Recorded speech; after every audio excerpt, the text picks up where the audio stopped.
Good morning. This is Friday, April the 30th. This is a part one of a two-part video. Our scripture reading today is Numbers 34 and Numbers 35.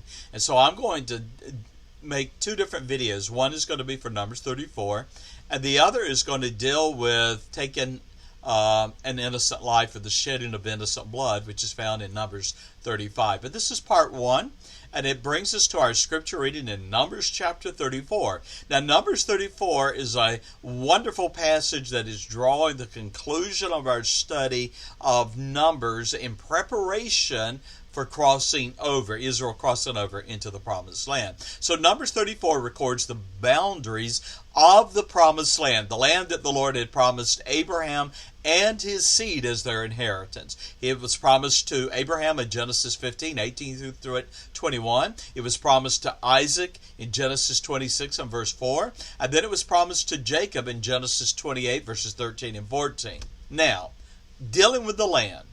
Although the land would not be formally divided by tribe until Joshua 15 through Joshua 19, we are given the boundaries. We're given the southern boundaries, Numbers 34, 3 through 5. The western boundary, which was the Great Sea, otherwise known as the Mediterranean Sea, Numbers 34 and verse 6. The northernmost boundary of Israel that was promised to those people was to Mount Hor.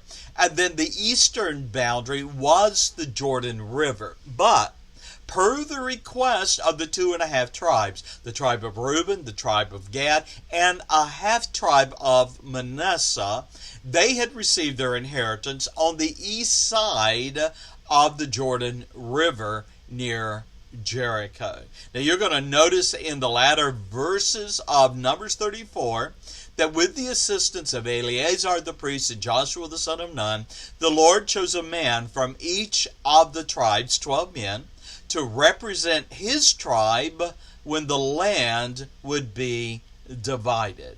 Now I'm going to stop with this devotional and now continue into Numbers 35. We're going to cover the inheritance of the tribe of Levi, and then we'll come back with the second part of today's devotional. Now, Numbers 35 brings us to the inheritance of the tribe of Levi. Unlike the other tribes, the priestly tribe of Levi was not assigned an inheritance or a portion of land in the Promised Land. Their inheritance would be 48 cities and suburbs that would be allotted to the Levites. Those cities and suburbs being a pasture area in which they would have their flocks, their cattle, their sheep, their goats. Those were to be apportioned in the midst of the land areas of the 12 tribes, both on the east and the west side of the Jordan River. Altogether, 48 cities would be apportioned out to the tribes of Levi. 6 of those cities would be designated cities for refuge. Now, I'm going to stop this video and come back and invite you to watch, observe, and even read at Heart of a Shepherd, my study on the shedding of innocent blood and the cities of refuge that's found in the latter verses of Numbers 35. The Lord bless you. I hope you'll come back and look at the second part of today's video devotional. God bless. Bye-bye.